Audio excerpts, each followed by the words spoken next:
We have covered the FSU versus ACC legal battle from just about every perspective that you possibly could. And we've had Doug Rohan of Rohan Law on to talk about all of that. Richie sat down and spent some time with Doug on Friday night, and we spoke about that in our last live episode.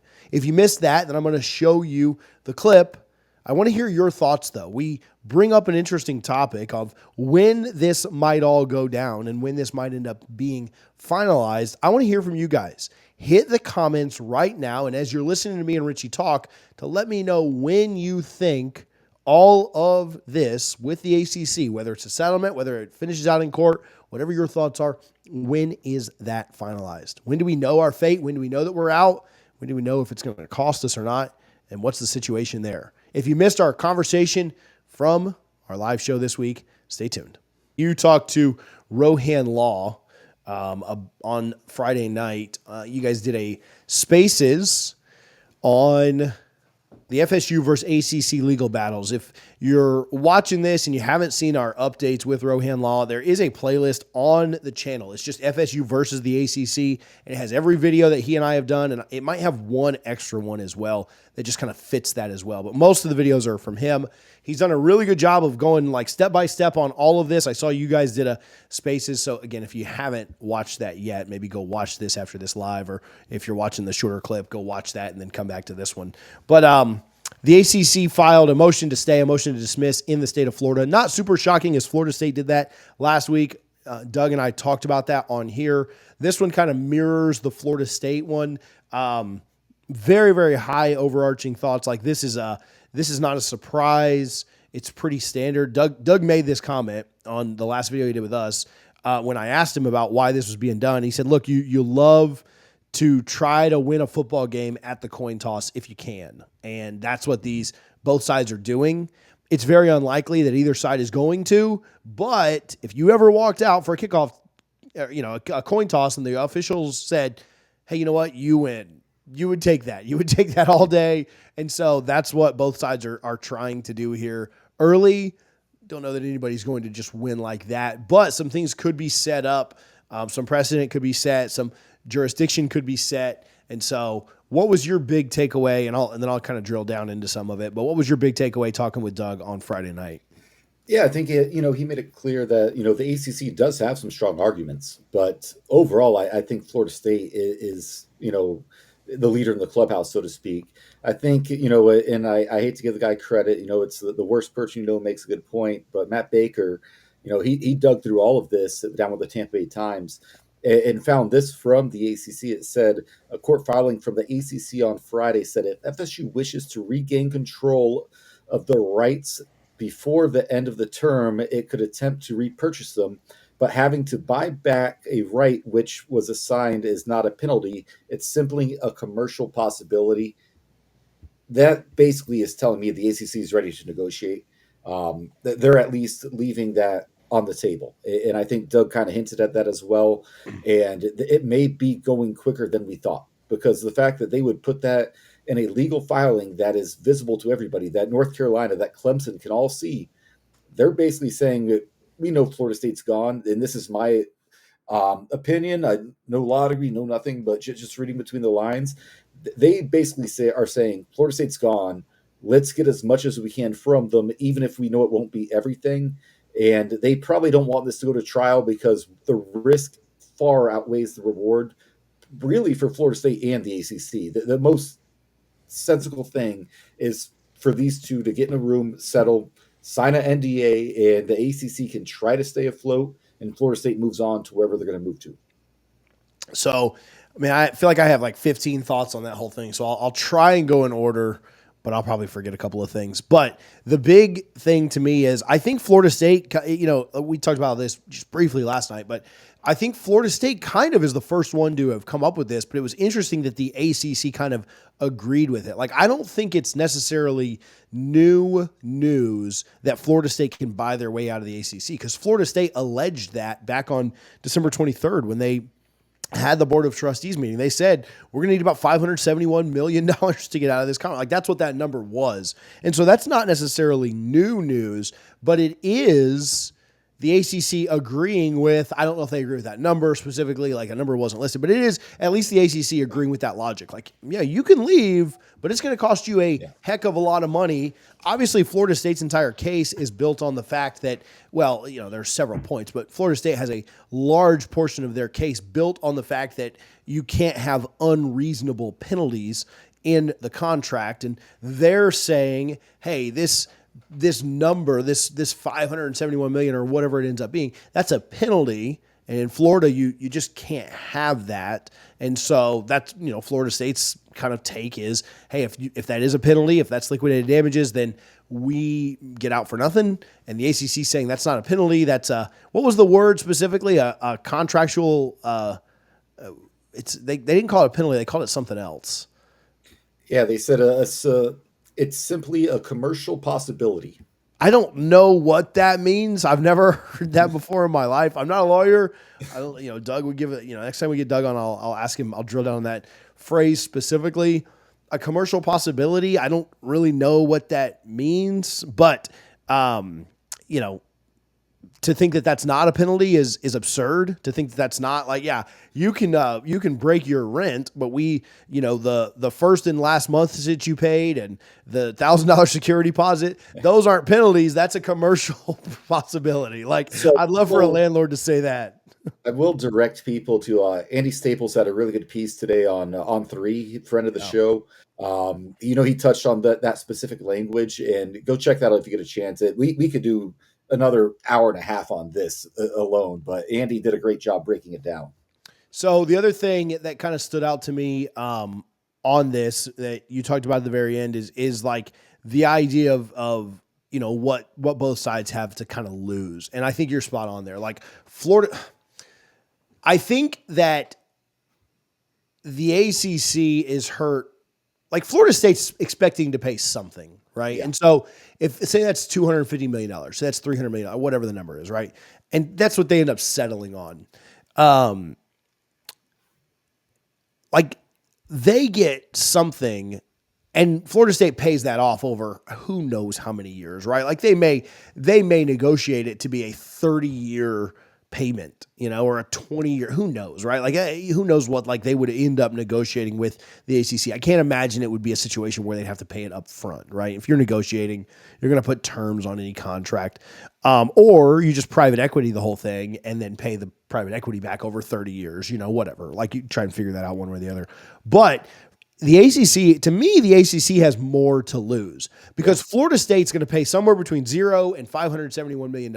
And whatever that number is, right? If it's all the way up to 571 or 0, it doesn't matter. But what's going to happen for the ACC is that if Florida State was to somehow get out for 0, then Clemson's going to get out for 0. And then North Carolina is going to get out for 0. And then Miami's going to get out for 0. And then Virginia is going to get out for 0. And so to me, it's, yeah, Florida State doesn't want to pay $500 million. Like I get that, but the ACC has to settle because they can't risk Florida State being a $0 check and then everyone else being a $0 check as well. And then the last thing that I thought about when you said that is I wonder, now there are always like different guidelines and laws and rules and regulations, but I do wonder what the actual rules around a NDA are because of sunshine laws and because of Florida State being a public entity. And can you truly NDA it? Can you truly do that as a public entity? That's essentially why sunshine laws exist. Now, all that said, somebody will be in the comments and somebody will correct me or try to correct, so I'll back it up a little bit. There are ways around it. Like there are ways that within contract negotiations, within legal settlements, you are allowed to NDA some things. I just don't know what they are. I don't know, obviously I'm not an attorney. I don't know the state law like that, but there are ways that can be done. I just don't know exactly how that works right now. And so I'm not going to pretend to speculate. If somebody's an expert in Florida state law or Florida entity contract law, like more than happy to hit my DMs or hit the comments, but that would intrigue me as well. How could you truly NDA it? When part of the battle too. Part of the battle is Florida State wants all this out in the air because they're not just going for themselves to get out. They're wanting to end this thing and play a little, burn some bridges as they go. We'll get right back to the video, but first I want to shout out Rohan Law. Some of you guys follow Doug Rohan at Rohan Law over on Twitter. He's been all over this FSU ACC litigation. He's really done a good job of helping to explain this process in very simple terms. And we're not doing it justice without him on here, but we are still talking about it. If you haven't done so yet, make sure that you're following his social media accounts on whichever platform you regularly use, but I'd certainly suggest using Twitter. Rohan Law is based in Atlanta, and they want to be your best friend on your worst day. If you've been arrested or hurt at work in an accident, his team is ready to help protect your rights. Call Rohan Law today for your free consultation. We appreciate Doug for all that he does for not only Florida State, but our channel specifically, and really have enjoyed our ACC conversations with him. Again, it's Rohan Law. We'll put the links to everything in the description. Yeah, and it'd be interesting if, you could settle this thing in Florida, but then could you sign an NDA in a North Carolina court, and would that protect the NDA? I don't know. These are way above my pay grade, but yeah, to your point, I think, the most recent amendment where Florida State just started naming names, like Swafford went after his kid, all this stuff. I think Florida State's just, we're done here, right? We don't care how many bridges we burn because there's no going back anymore. It's just not. And I think they would want to open the door for Clemson, North Carolina, Virginia, potentially Miami to follow them out of the ACC. I just think the ACC it's almost a dead conference walking at this point. It's just a matter of when. And, they're going to be basically a group of five, a Conference USA, whatever it may be. We'll see what happens. But I think we are well past the point of no return right now. Yeah, they've certainly burned the bridges. As far as signing a contract, signing an NDA in North Carolina, I don't think location matters. I think because it's still a state entity doing a deal with another state or another entity. So I don't think that would matter. Again, I think it'd come down to like if there are certain exceptions for contract settlements and stuff. James asks, "Are we relatively sure it's the Big Ten that we're going to?" James, thanks for the love. Thanks for the super chat. Yeah, I don't know. Richie, I would lean the Big Ten. I think that there's been a lot of bridges burned with the SEC. I think there's been a lot of bridges burned with, I think that Florida State would want the more money and everything else. But I'm just telling you, when you get out of this conference and you're negotiating with both sides, you're listening to as much as you all hate the SEC and you guys want to burn that. I'm just telling you, I think it ends up being the Big Ten.